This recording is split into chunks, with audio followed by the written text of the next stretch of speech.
maksiat mata. Pokoknya ada judul lah orang ini. Singkat cerita, malaikat langsung memvonis nih, kamu nih calon nih, tuh paling masuk selangkah wis, game over. Kemudian apa yang terjadi Bu? Rasulullah datang, wahai malaikat, tunggu sebentar, dia adalah umatku. Karena kelak di yaumil akhir umat Nabi ini ada tandanya. Kita ini bersyukur, makanya harus bersyukur menjadi umat Rasulullah. Berbeda dengan umatnya Nabi Musa, umatnya Nabi Nuh, umatnya Nabi yang lain, Nabi Ibrahim dan lain sebagainya. Umat Muhammad ini ada tandanya, ada nurun Muhammad di setiap kalbunnya. Jadi ada tandanya. Dan Rasul tuh tahu tuh.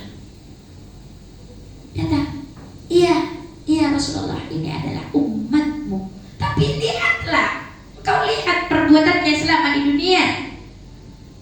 Dia melakukan banyak maksiat dan pelanggaran. Timbangannya sampai 5 ton tuh, tak ngangkat soalnya tuh bagusnya. Kata Nabi, tunggu dulu malaikat. Nabi sedih nih ngelihatnya nih. Padahal sudah diperingati lewat Al-Quran, lewat hadis, lewat sabda ulama, adzan pun sudah nyaring di setiap masjid. Tapi kok kemana orang ini? Miris Rasulullah, sedih. Apa yang dilakukan oleh Nabi ketika itu?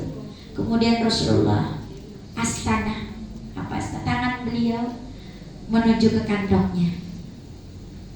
Kemudian Nabi mengangkatnya dan terdapat sobekan kertas kecil, bukan kertas bagus, tapi sobekan saja kertas kecil yang berisi tulisan. Malaikat ngeliat tuh dikit, apa tuh Nabi itu?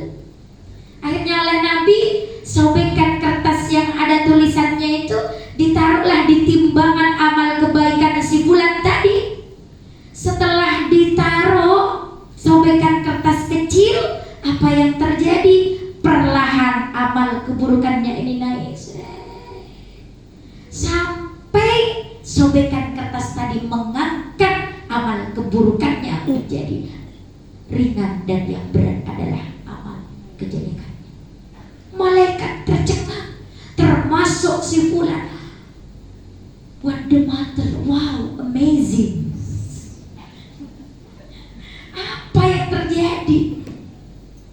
Malaikat bertanya, ya Rasulullah, ya khatamul anbiya wal mursalin, ya ashiqal mustafa, ya nurul aini. Apa yang kau taruh wahai Rasulullah sehingga membuat si fulan, si pon bucok yang memang sudah jelas dia menjadi penghuni nerakanya Allah? Kenapa bisa terjadi seperti ini? Rasulullah menjawabnya dengan tersenyum, wahai malaikat, sobekan kertas tadi adalah bacaan sholawat yang dibaca oleh si fulan tadi, yang dihadiahkan untukku, yang menjadi syafaatku mengalir kepadanya sehingga dia selamat. Allahumma sholli ala Muhammad. Kita sebagai umat Muhammad, apakah masih mau menunda lisan kita untuk mengucapkan sholawat kepada Rasulullah?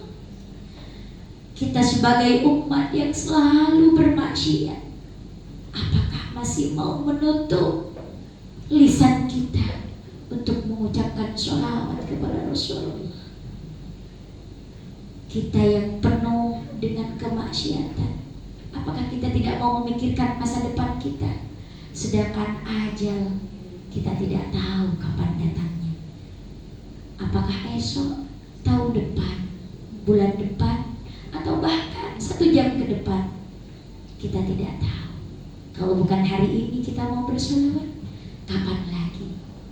Kalau mau ditunda lagi, berarti kita menunda kebahagiaan syafaat Nabi. Mudah-mudahan kita selalu diberikan rahmat oleh Allah untuk bisa melantunkan sholawat kepada Rasulullah. Dan mudah-mudahan sholawat yang kita baca tadi, meskipun hanya 1 sholawat, mudah-mudahan menjadi timbangan amal kebaikan kita meraih syafaat Rasulullah. Amin. Allahumma amin. Saya yakin Bu, tadi syafaat akan kita raih. Karena kata ulama, barang siapa dalam satu tempat lebih dari 40 orang, kemudian dibacakanlah kalimat-kalimat musyarrafah, tadi dibacakan ayat-ayat suci Al-Quran, dibacakanlah sholawat, kita haturkan kepada Rasulullah, maka satu di antaranya akan diangkat oleh Allah menjadi seorang wali. Amin. Allahumma. Apalagi di sini yang hadir ada 6.666. Saya yakin pasti akan ada yang diangkat untuk menjadi wali Allah. Nanti Bu, panjenengan setelah berada di Yaumul Mizan, setelah ditimbang, kemudian panjenengan masuk surganya Allah, pas melihat Al-Fakir Habibah ada di bawah di neraka, tolong dipanggil ya Bu. Bawah komandan Bu Ketua, Bu DWP, tunggu malaikat, tunggu. Saya lihat ada Habibah tuh.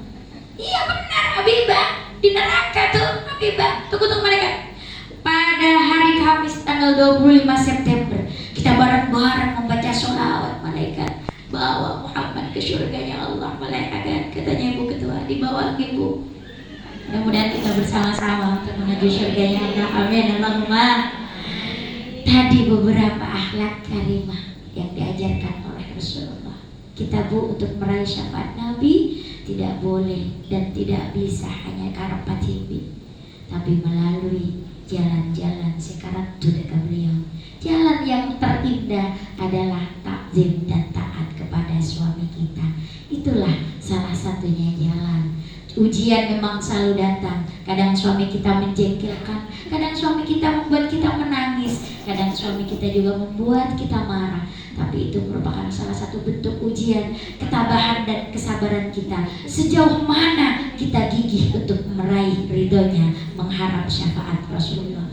Ingat hal itu tadi Bu, kuncinya adalah takdim kepada suami untuk meraih ridho ilahi.